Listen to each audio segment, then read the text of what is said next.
مخدومہ کائنات سیدہ آمنہ رضی اللہ تعالی عنہا فرماتی ہیں کہ اس نور نبوت کی امین قرار پانے کے بعد عرصہ دراز تک مجھے احساس تک نہ ہوا کہ میرے جسم میں ایک نیا وجود پرورش پا رہا ہے اور میں کچھ عرصہ بعد ماں بننے والی ہوں۔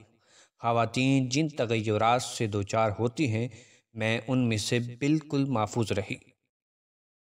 میں باردار ہو گئی تھی، لیکن اول سے آخر تک میں نے کوئی دقت اور مشقت محسوس نہ کی، بلکہ لطافت و سہولت کا یہ عالم تھا کہ اس عظیم امانت کا علم ہی نورانی بشارات کے ذریعے ہوا۔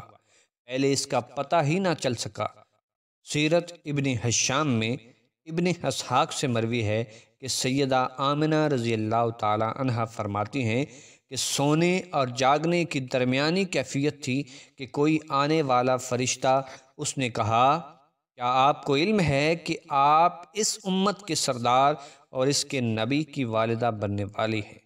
سیدہ آمنہ رضی اللہ تعالی عنہا کو جس روز سے نور محمدی عطا ہوا، اسی روز سے بشارات و ہدایات کا تانتا بند گیا۔ ان کو قدم قدم پر رہنمائی ملنے لگی تاکہ آگاہ ہو جائیں کہ آنے والا وجود مسعود کسی معمولی ہستی کا نہیں، یہاں تک کہ ان کا اسم گرامی تک بتا دیا گیا، اور یہ بھی کہ زمین و آسمان کی کائنات میں ان کا کیا مقام ہے۔ فرماتی ہیں کہ میرے پاس آنے والا فرشتہ آیا اور اس نے ہدایت کی کہ جب ان کی ولادت ہو جائے تو یہ دعا پڑھنا، میں ہر حاسد و بدخواہ کے شر سے اسے اللہ وحدہ لا شریک کی پناہ اور حفاظت میں دیتی ہوں۔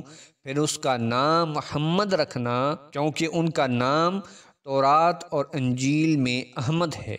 زمین والے اور آسمان والے سب ان کی تعریف کریں گے۔ قرآن مجید میں ان کا نام محمد ہے اور قرآن پاک ان کی کتاب ہے۔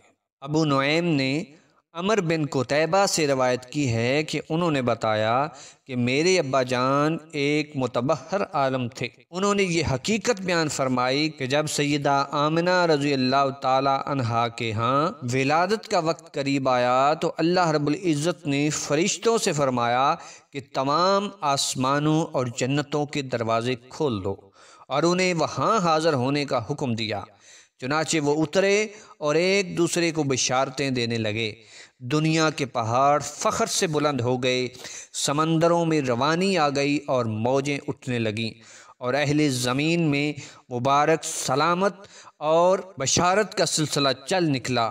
ہر فرشتہ وہاں حاضر ہو گیا اور شیطان کو 70 زنجیروں میں جکڑ کر بحر احدر کے تند و تیز پانیوں میں الٹا لٹکا دیا گیا، اور دیگر سرکش شیاطین کو بھی پابندی طوق و سلاسل کر دیا گیا۔ اس روز سورج کو نور کی شاندار چادر اوڑا دی گئی اور 70,000 حوریں ہوا میں کھڑی کر دی گئیں جو ولادت محمدی صلی اللہ علیہ وآلہ وسلم کا انتظار کرنے لگیں۔ تاجدار کائنات صلی اللہ علیہ وآلہ وسلم کے اعزاز میں قدرت خداوندی نے دنیا بھر کی عورتوں کو یہ حکم دیا کہ وہ اس سال لڑکے ہی جنیں۔ چنانچہ نبی کریم صلی اللہ علیہ وآلہ وسلم پیدا ہوئے تو ساری دنیا نور سے بھر گئی۔ فرشتوں نے ایک دوسرے کو مبارکباد دی اور ہر آسمان میں زبرجد اور یاقوت کا ایک ایک ستون قائم کر دیا گیا جن سے ہر شے روشن ہو گئی۔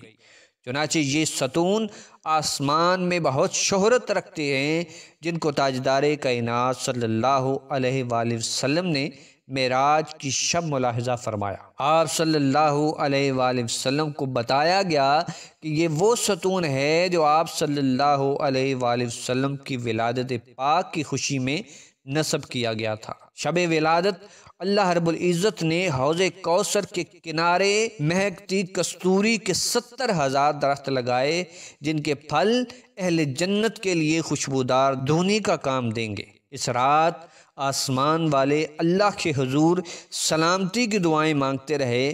پتھر کے بت اوندے منہ گر گئے۔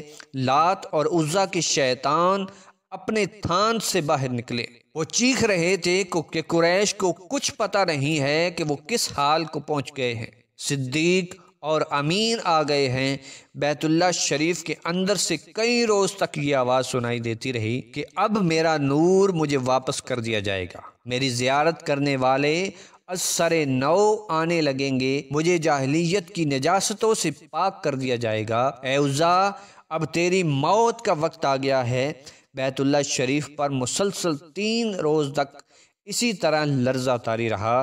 یہ پہلی علامت تھی جو سرکار نبی اکرم صلی اللہ علیہ وآلہ وسلم کی ولادت کے وقت قریش کے مشاہدہ میں آئی۔ یوم ولادت کے متعلق سب متقدمین و متاخرین کا اتفاق ہے کہ نبی کریم صلی اللہ علیہ وآلہ وسلم کی ولادت باسعادت پیر یعنی دوشنبہ کے روز ہوئی۔ تاریخ ولادت کے متعلق متاخرین و متقدمین کا اجماع اسی پر ہے کہ تاریخ ولادت 12 ربیع الاول عام الفیل ہے۔ بقول قاضی سلیمان منصور پوری مصنف رحمۃ للعالمین فرماتے ہیں کہ 22 اپریل 571 عیسوی اور ہندی مہینوں کے حساب سے 1 جیٹھ 628 بکرمی بنتی ہے۔ حضرت عبد المطلب فرماتے ہیں کہ میں نے ایک عجیب خواب دیکھا کہ اس وقت میں حتیم کعبہ میں تھا۔ میں نے دیکھا کہ میری پشت پر ایک بہت ہی بلند درخت اگا ہے جس نے آسمان کی چوٹی کو چھو لیا ہے، اس کی شاخیں مشرق و مغرب میں پھیل گئی ہیں اور اس سے نور چھن چھن کر فضاؤں کو منور کرنے لگا ہے، اور پھر اس سے انوار کے ایسے سوتے پھوٹے کہ سورج کی تابانی بھی اس کے آگے مان پڑ گئی۔ میں نے دیکھا کہ قریش کے لوگ وہاں جمع ہو گئے، کچھ شوق و وارفتگی کے عالم میں آگے بڑھے اور ان شاخوں کے ساتھ لٹک گئے، لیکن کچھ لوگ غصے سے بفر گئے اور برافروختہ ہو کر آگے بڑھے، اور ان کے ہاتھوں میں بڑے بڑے کلہاڑے تھے اور وہ چاہتے تھے کہ اس نورانی درخت کو کاٹ ڈالیں۔ اتنے میں ایک بہت ہی خوبصورت اور باوقار نوجوان نمودار ہوا اور درخت کے آگے سینہ سپرد ہو گیا، اس سے خوشبو کی لپیٹیں آ رہی تھیں، جی چاہتا تھا کہ انسان اسے دیکھتا ہی رہے۔ اس نے درخت کاٹنے کی کوشش کرنے والوں میں سے کسی کی آنکھ پھوڑ دی اور کسی کی کمر توڑ دی۔ میں گھبرا کر بیدار ہوا۔